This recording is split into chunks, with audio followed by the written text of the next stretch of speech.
The 2019 Overwatch League playoffs are finally upon us, and with there being some exciting looking games on paper, along with some really good storylines, the postseason is going to look really crazy, and I think it's something you definitely don't want to miss out on. And like with all of the other playoff events that I've covered before it, I wanted to take some time in this video to make my predictions for the playoffs, along with a quick overview of what to expect. But there is one thing I wanted to explain real quick with my predictions. So as the title says, I will only be dedicating this video to the first round of the winners and losers brackets. I'm sorry if you're a little disappointed that I'm not making a prediction for the entire thing like I've done with stages 1 through 3, but I just didn't feel comfortable making a whole bracket when I still haven't seen 6 teams take the stage in this new meta. The only teams I've gotten a decent feel for are London and Seoul since they participated in the play-ins. But even so, they only played one game each, so how consistent they'll be is yet to be determined. I literally have no idea what the other teams are capable of right now either, so I can't say with confidence how I think they'll do. I can make guesses, yes, but it's not like with the stage playoffs where I get 5 weeks in advance to analyze gameplay of a specific team. So it goes without saying that you should take these predictions with a grain of salt. I can't see the future. I'm expecting to be wrong a lot here since so many teams are still a complete mystery. Plus, if I made predictions for this entire tournament, this would end up being a really long video. Think of all of the games I would have to go over since there's essentially 2 different brackets. So instead I figured I would make this into a multi-part series. The second round of the winners bracket will actually occur this Sunday though, so expect a brief prediction video on that this weekend. And hey, who knows, maybe after this week I'll just suck it up and make a prediction video for the rest of the round since it won't be as long and I'll have a better understanding of every team. Okay, now let's get down to business. Starting with a quick overview of the playoffs, there will be 8 teams participating in a double elimination bracket, meaning that you have to lose twice in order to officially be out. The format of the matches will be the same as the ones from the play-ins last weekend, so the first team to win 4 maps will take this series and advance further in the bracket. The map pool will also be the same as the play-in, so I'll put up the list for those of you who may need a quick refresher. I personally am very pleased to see Lijiang Tower in the mix since it's my favorite map. As for the matches themselves, we kick things off on Thursday with the top-seeded Vancouver Titans taking on the Seoul Dynasty. The rivalry between Runaway and Lunatic High gets renewed once again. Now, don't let the difference in seeding deceive you here. The Dynasty are not a bunch of pushovers. They proved that in their dominant victory over the heavily favored Guangzhou Charge. From what I've seen, the Dynasty have themselves some players who look really comfortable in the current meta. Marvel looks to be a solid Sigma, Jaehong is still strong on Moira and Ana, and then there's the DPS duo of Fleta and Fitz. I was seriously impressed with how they played against the Charge last weekend. I mentioned this in the previous video, but Fitz had himself a day on the Doomfist. Keeping up with someone of Eileen's caliber deserves praise. If he can consistently play at this level, then I see no reason why he shouldn't be considered a top Doomfist in the league. And the way Seoul seems to want to utilize Fleta is genius. Instead of purely depending on him to make plays like they've done in the past, they're now also using him to counter and shut down enemy DPS. Look at how he played against Nero if you need evidence. Now Fleta is a prolific Pharah player of his own, so there's no doubt that he could match Nero on her, but why give Nero the opportunity to pop off on his comfort heroes when you can instead just play heroes that counter what he's most effective on? Instead of taking the Pharah duel, Fleta played McCree, which essentially made Nero's Pharah useless. Then Fleta seemed to take advantage of the fact that he was the better Reaper when Nero chose to take the Mira matchup. I think Seoul plans to keep making Fleta play this way while Fitz pops off on the Doomfist. It definitely is a risky strategy since you're relying heavily on your DPS, but it's a risk worth taking as you can see from their win over the Charge. And I see Seoul doing the same thing against Vancouver. I don't know if it'll be up against Hureg, Haksel, Salmonsu, or Stitch, but I think Fleta is going to do the counterplay game against at least one of them. If Vancouver doesn't suck or throw, then I think Seoul's win condition lies within their DPS or maybe Sigma. As for Vancouver, well, like I said at the beginning of the video, there are still 6 teams we haven't seen yet, and the Titans happen to be one of them. My stance on how I think they'll do in the playoffs is pretty mixed. These guys have been good for the entire year, so naturally you can assume they should be good in the playoffs as well, but you never really know. We've seen dominant teams crumble because of a new meta in the past. I think there's reasons to be confident in the Titans and worried at the same time. The positives for this team are that they're consistently good, they've been playing together for a long time now, and Haksel was a solid Doomfist and contenders from what I've heard, but also, there's potential issues that could factor in as well. Although the Titans are still strong, they looked a lot more beatable in Stage 4 when DPS became mandatory. I think Haksel will be fine since he covers a couple of key heroes in this meta, but what will happen with Salmonsu, Stitch, and even Hureg possibly? Will one of them start full time, or are they all going to split stage time? And what will they play? If Vancouver ever wants to run Pharah and Doomfist at the same time, will any of those guys that I named be able to be effective on the hero not used by Haksel? I also wanted to make sure I bring up the tank situation. I have some worries about whether Vancouver will be any good at Orisa Sigma or not. Bumpers Orisa left a lot to be desired in Stage 4, so maybe you want him on Sigma, or perhaps Janu is a solid Sigma, so you play him instead. Looking at this from the head-to-head standpoint, the team seemed pretty evenly matched from a talent perspective at least. They each have a stellar support line, talented tanks, and star on DPS. I actually expect this game to be close so long as Seoul plays the way they did last week, and the Titans prove my worries for them are a non-issue. If Fleta and Fitz dominate while Marvel makes plays again, then I think Seoul will probably win this game. But if one or more of those guys don't show up or don't do enough, then Vancouver likely will be the ones to come out on top. I really don't know who I trust more. Seoul look like a contender, but the problem lies within their consistency. I'm sure Seoul fans can understand where I'm coming from. There have been so many times where we think they're a top team just for them to start losing immediately after. And Vancouver is still unproven on what they're capable of and not capable of in this meta. No matter who wins though, I think it ends up being really close. But since I have to pick a winner, I'll go with the Vancouver Titans 4-3. I actually really like Seoul's chances of winning this game, but I'm worried they might fall off, and I have this feeling that Vancouver will end up being pretty decent. I said that they put in the work and preparation needed to escape with a win. So while Vancouver advances to the winner semi, Seoul will drop down to round 1 of losers. The other matchup to look forward to on Thursday night will be the Gladiators versus the Spark, and this one I fully expect to be an absolute banger. On paper, these teams seem pretty evenly matched, especially if you go off their game in Stage 4, which was very close.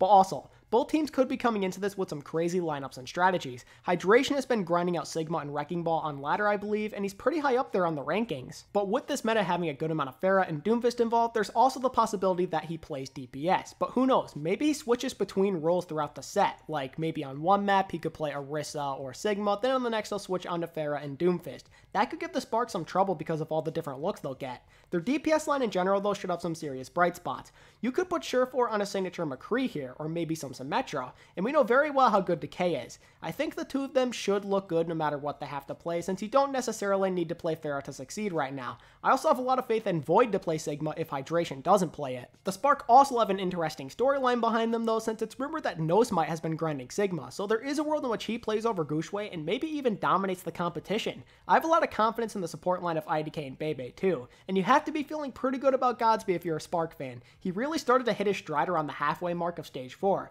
There's reason to be worried about how he'll do on non-hit scan heroes, but he's played Pharah before, so I'm sure he'll do just fine on her, or maybe Doomfist if he grinds him out. The Spark and Gladiators look really evenly matched. I'm thinking it comes down to who has the better Doomfist and Sigma primarily, but Hydration and the support line battle will likely be factors as well. We should all keep two things in mind when predicting the winner here. Remember that the Gladiators have never won a playoff series before, so when it matters most they tend to not be a clutch team.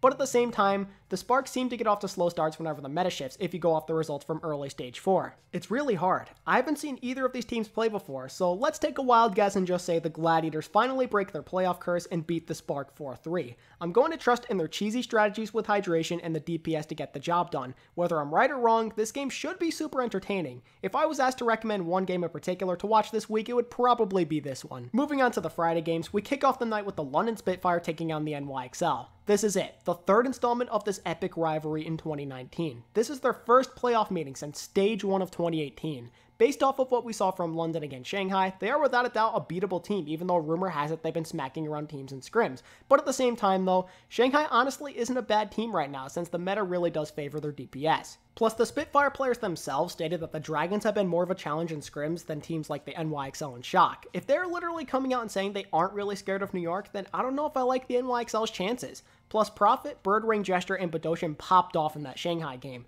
And even though it's just one game, I have faith that they'll keep up this level of play. We saw them do it in the playoffs last year, so what reason is there to think it won't be different this time around? And who can really trust the NYXL? Since the 2018 playoffs, they have won just one playoff game. That's it. And keep in mind that they were in every single stage playoff this year. And with how shaky they were in Stage 4, it doesn't exactly inspire confidence, but at least Flower has been a bright spot, and maybe he could be the carry this team needs, whether it's on Doomfist, Pharah, or something else. Combine his flexibility with that of Liberos, and you could have a recipe for success.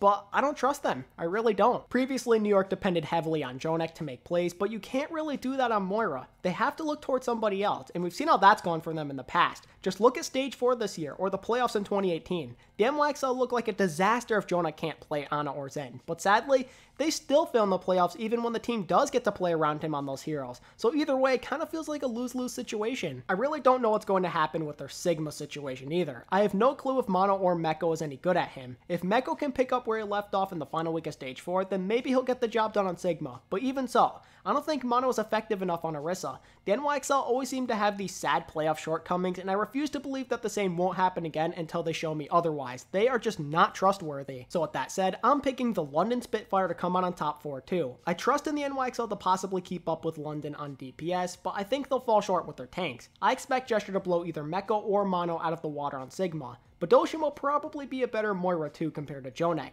Sorry NYXL, but you're big underdogs here. You have a lot to prove if you want fans to take you more seriously. And lastly, to wrap up winners round 1, we've got the San Francisco Shock versus the Atlanta Reign, which is looking like yet another epic game. By the end of the regular season, these were the two teams being considered the top dogs in the league. But now that the meta is different, will this continue to be true?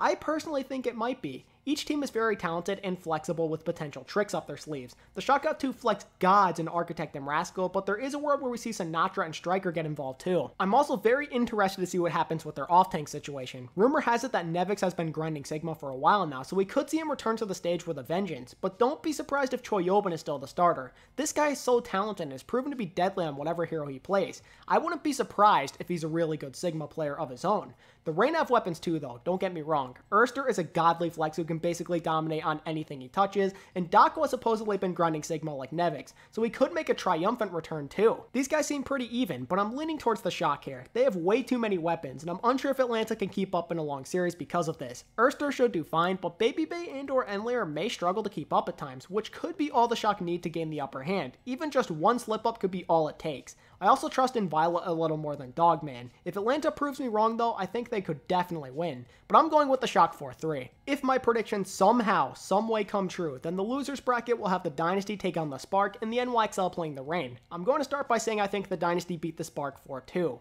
I'm going to make a bold prediction here by saying Fleta and the Dynasty play the counter game with Godspeed and he ends up struggling as a result. And if Godspeed's the carry of the team like I think he'll be, then the Spark may have a hard time adjusting and or recovering. And I don't know what it is, but I feel that Marvel Sigma will be more trustworthy than whoever plays it for the Spark. Soul appears to look really comfortable in the new meta, and that will allow them to thrive, I think. Jae-Hong, as I said before, is a good Moira. We know what Toby can do on Lucio. Marvel and Michelle are consistent no matter what they're playing, and I'm predicting the combination of Fitz and Fleta will be stronger than Adora and Godspeed in this meta. I like the Spark a lot, but Soul is not the team you want to be running into right now. These guys are out to prove something. They're more motivated than ever to make up for that disappointing 2018 season. Plus, Soul loves to follow that trend of going up and down, so realistically they definitely could win and lose a game this week. As for the NYXL and Atlanta matchup, I'm thinking the Reign are likely the ones to come out on top. If they played anybody else in the first round of the winners bracket, then they probably wouldn't even be in this position right now. So with that said, I say they have the advantage over New York. The Reign look confident, and I trust them more in a do-or-die scenario than the world-renowned chokers of the league. I predict that this meta will suit the likes of Atlanta a lot more since they usually don't depend on Dogman a crazy amount anyway. And this may be a hot take for some of you, but in my opinion, Masa has been better than Animo as of late. He looks far more comfortable on the Baptiste, so that gives him a major edge, plus Animo's Mercy hasn't impressed me all that much this year, so Masa probably could hold his own in that department if Atlanta choose to play a lot of Mercy. Also, like I said before, I have concerns for the NYXL tank line. I think that Pokepo is a far better Orisa player than Mono, and if Dako or Fried play Sigma at the level I expect them to, then New York will probably be in a boatload of trouble.